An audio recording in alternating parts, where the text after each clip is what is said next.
మన ప్రభువును మన రక్షకుడు అయిన యేసుక్రీస్తు నామమున అందరికీ వందనాలండి. దేవునికి స్తోత్రాలు. స్తుతికి కారణభూతుడైన దేవుడు, స్తుతినందతగిన దేవుడు, స్తోత్రార్హుడైన యేసుక్రీస్తు ప్రభువు మనలను ప్రేమించి మన బ్రతుకులలో మరొక నూతన దినమును, మరొక శుభదినమును మనకు అనుగ్రహించినందుకై సమస్త మహిమ, ఘనత, ప్రభావములు యేసయ్యకే చెల్లునుగాక. ఆ సజీవుడైన దేవుడు ఈ నూతన దినములో మనకు అనుగ్రహించిన కృపావార్త, దేవుని యొక్క వాగ్దానము. కీర్తనల గ్రంథము 109వ కీర్తన 26వ వచనము, 27వ వచనము. యెహోవా నా దేవా, ఇది నీ చేత జరిగినదనియు, యెహోవావైన నీవే దీని చేసితివనియు వారికి తెలియనట్లు నాకు సహాయము చేయుము. నీ కృపను బట్టి నన్ను రక్షించుము. దేవునికి మహిమ కలుగునుగాక, దేవునికి స్తోత్రం కలుగునుగాక. ప్రభువునందు ప్రియాతి ప్రియమైన దైవజనాంగమా, దేవుడు మనకు అనుగ్రహించిన ఈ నూతన దినములో నూతన వాగ్దానం. నీ కృప చొప్పున నువ్వు నాకు సహాయం చేయు, నాకు రక్షణ దయచేయండి. ఇది నీ వలననే జరిగినదని వారందరూ తెలుసుకొనులాగున. దేవునికి స్తోత్రం. ఈ 109వ కీర్తన ప్రారంభంలో స్తుతితో ప్రారంభమవుతుంది. నా స్తుతికి కారణభూతుడైన దేవుడా అని ప్రారంభమై ఇది ప్రార్థనా గీతం. అయితే జరుగుతున్న కొద్దీ, కీర్తన నడుస్తున్న కొద్దీ అన్యజనులందరూ ఈ కీర్తనాకారుణ్ణి రకరకాల మాటలు, రకరకాల ఆయాసారమైన మాటలతో, నిందలతో, ఇబ్బందికరమైన మాటలతో వేధిస్తున్నప్పుడు బాధపడుతూ 26వ వచనం దగ్గరికి వచ్చినప్పుడు ఆ కీర్తనాకారుడు చెప్పిన మాట, యెహోవా నా దేవా, ఇది నీ చేతనే జరిగినదనియు, యెహోవావైన నీవే దీన్ని చేసితివనియు వారు తెలుసుకొనున్నట్లు నీ కృప చేత నన్ను రక్షించి నాకు సహాయం చేయి.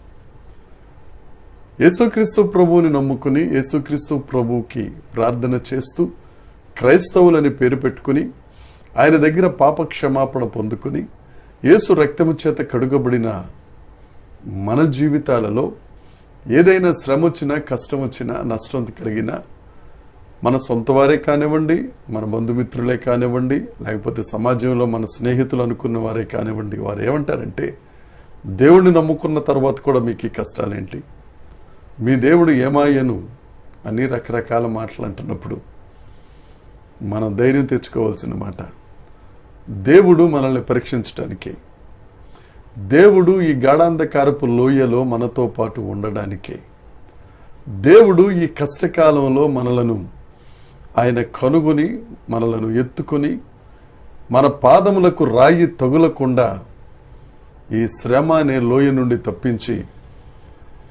కలిమి అనే కొండ మీదకి మనల్ని ఎక్కించడానికి దేవుడు ఈ కార్యము చేశాడని, ఇదంతా దేవుని వలననే జరిగినదని వారందరూ, జనులందరూ తెలుసుకున్నట్లుగా, ప్రభువా నీవే సహాయం చేయ, నీ కృప చొప్పున. మన దేవుడు కృపగలిగిన దేవుడు.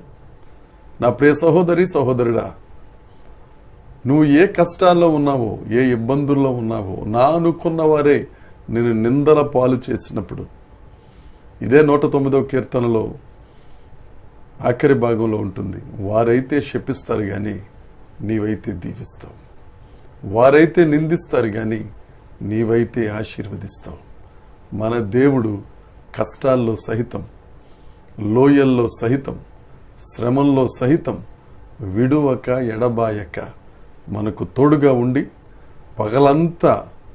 పగలంతా కాపాడి, రాత్రంతా ఏడుపున్న మరలా ఉదయాన్నే సంతోషాన్ని ఇచ్చే దేవుడు.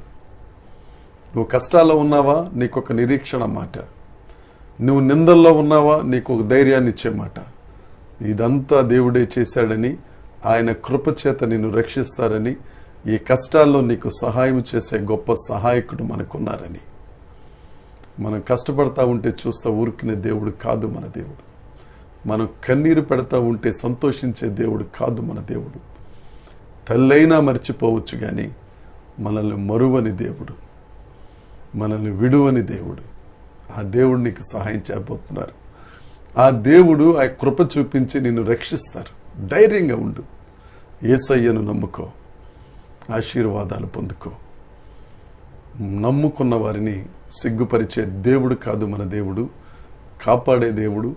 నువ్వు అడిగిన దానికంటే, ఊహించిన దానికంటే అత్యధికంగా అనుగ్రహించే గొప్ప ఆధారం యేసుక్రీస్తు ప్రభు. దేవుడు తప్పక నిన్ను ఆశీర్వదించునుగాక. దేవుడు ఈ మాటలు దీవించునుగాక. దేవుని కృప మనందరికీ తోడే ఉండునుగాక. ప్రార్థన చేసుకుందాం. పరలోకమందున్న మా తండ్రి, పరిశుద్ధుడు అయిన దేవుడా, నీ కృపచేత మమ్మల్ని రక్షించువాడా, మాకు సహాయం చేసే దేవుడా, నీవే ఇదంతా ప్రేమించు వారిని శిక్షించువాడిగా, ప్రేమించు వారిని ఆస్తికర్తలు చేయువాడిగా మా ముందుండి నడిపించుచున్నవాడా, నీవే ఇదంతా చేశావని ఎవరైతే నిందిస్తున్నారో వారందరూ తెలుసుకునేలాగిన నీ మమ్మల్ని ఆశీర్వదించి అనేకులకు ఆశీర్వాదకరంగా చేస్తున్నందుకే నీకు స్తోత్రం. ఈ దినమున ఏ పరిస్థితులలో దేవా, నిందలలో, ఇబ్బందులలో, రకరకాల పరిస్థితులలో కొట్టుకుపోతున్నారో వారందరికీ నీ కృప చూపించి మీరు సహాయం చేస్తున్నందుకే నిన్ను మాత్రమే స్తుతిస్తూ సమస్త మహిమ, ఘనత, ప్రభావములు మీకే ఆరోపిస్తూ యేసుక్రీస్తు నామమున ప్రార్థించి అడిగి వేడుకొనుచున్నాం తండ్రి. యేసయ్య మిమ్మల్ని అందరినీ దీవించునుగాక. ఆమేన్, ఆమేన్, ఆమేన్.